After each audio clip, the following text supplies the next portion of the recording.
औज़ बिल्लाहि मिनश शैतानिर रजीम बिस्मिल्लाहिर रहमानिर रहीम।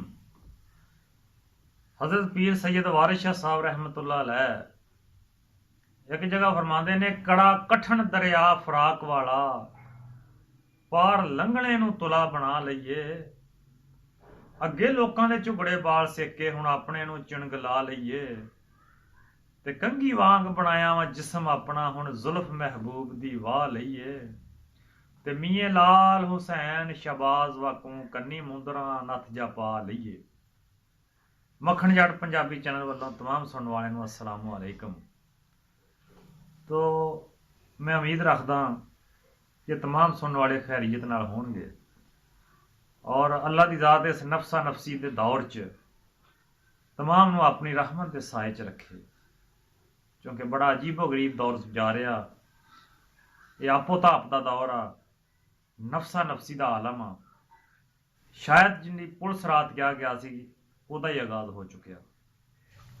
तो हज़रत पीर वारिस शाह का एक शेर तुहाडे नाल डिस्कस करांगा कि सैयद साहब फरमाया, मियां लाल हुसैन शाहबाज वांगू कन्नी मुंदरा नथ चा पाइए जी। मियां लाल हुसैन शाहबाज मेरी सरकार छोटी उम्र दे सन ते जनाना पेश च रहिंदे सी, हैगे कमाई वाले सन। ये भी कोई राज की गल हुंदी आ, जिहड़े अल्लाह वाले पेस बदलदे आ। तो वहदे की सी, करदे की सी, ਜਿਹੜੀ कोई नवीं दुल्हन लोग ਵਿਆਹ के ले जाते सी ਉਹਨੂੰ रस्ते 'ਚ ਉਹਦੀ ਡੋਲੀ ਖਿਲਾਰ ਕੇ ਉਹਨੂੰ ਵੇਖਦੇ ਸੀ। तो ਇਹ ਮਾਮੂਲ ਸੀ ਆਪ ਦਾ ਤੇ ਕੰਨੀ ਮੁੰਦਰਾ ਨੱਥ ਵੀ ਪਾਈ ਹੋਈ ਸੀ ਤੇ ਲਿਬਾਸ ਵੀ ਜ਼ਨਾਨਾ ਸੀ, ਭੇਸ ਵੀ ਜ਼ਨਾਨਾ ਸੀ। तो कोई ਵਿਆਹ के लोग ਟੁਰੇ ਹੁੰਦੇ ਸੀ ਇੱਕ ਦੁਲਹਨ ਨੂੰ। उस राह ते मियां लाल हुसैन शाहबाज रहमतुल्लाह अलैह बैठे सन। जदों कोल दी बरात गुजरन लगी ते सरकार डोली दे अगे हो गए ते आख्या जरा डोली रख दियो, दुल्हन वेखण ही जाना। डोली रख दी गई तो सरकार ने पल्ला चक्या। जो दुल्हन वेखी तो टिक्का लगा, जेवरात पाए हुए, कपड़े सोहने पाए तो सरकार नूं पुछण लगे, बीबी ये अपना आप इन्ना क्यों सजाया वा। कहार मुदाखलत करन लगे, लेकिन वो बीबी कमाई वाली सी, रूहानियत वाली सी। बीबी ने उन्होंने रोक दिता, आख्या खुद इहदे नाल गल करांगे। कहंदे ना दना लोग कि हर झल च शेर नहीं हुंदा ते हर झल शेर तो खाली भी नहीं हुंदा, या कहंदे हर खुड च सप नहीं हुंदा ते हर खुड सप तो वेली भी नहीं हुंदी। ओ माई, ओ बीबी, ओ औरत, ओ दुल्हन को खाली नहीं सी, कमाई वाली सी, रूहानियत वाली सी, इलम वाली सी।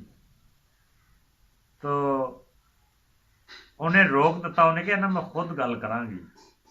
आख्या हुण पुछ की पुछदा। मियां लाल हुसैन शाहबाज पुछण लगा, बीबी मैं पुछया तो यही आ कि तू अपना आप इन्ना क्यों सजाया वा, कपड़े अच्छे पाए आ, ये किहदे वास्ते इन्ना सजाया। तो वो बीबी कहण लगी, जी मैं तो अपने खसम वास्ते सारा कुछ पाया। ते मियां लाल हुसैन शाहबाज पुछदे, तेरा खसम कित्थे आ। आख्या ओ लाड़ा जड़ा सामने बैठा हो मेरा खसम। आख्या ठीक है, फिर जाओ वसो रसो, अल्लाह तेरी जिंदगी च खुशियां भर दे।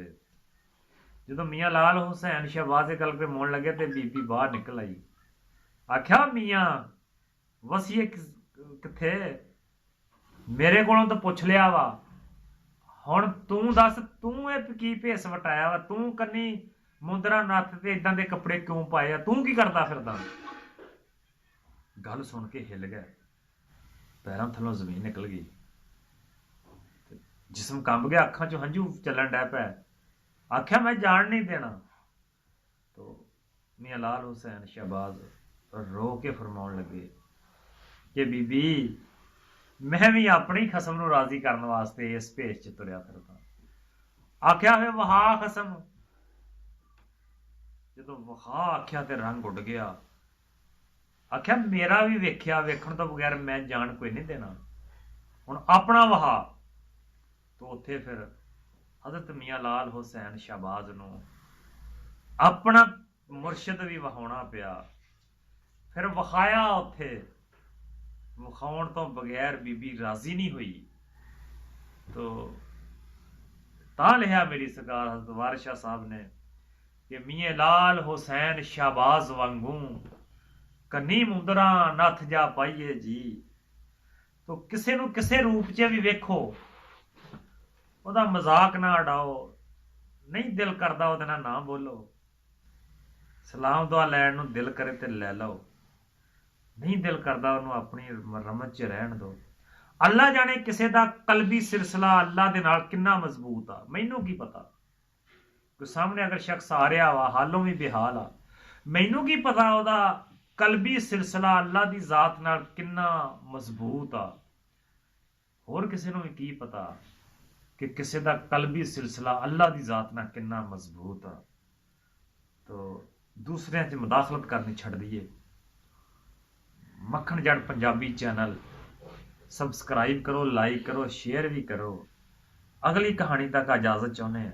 ਅੱਲਾ ਹਾਫਿਜ਼, अस्सलामु अलैकुम।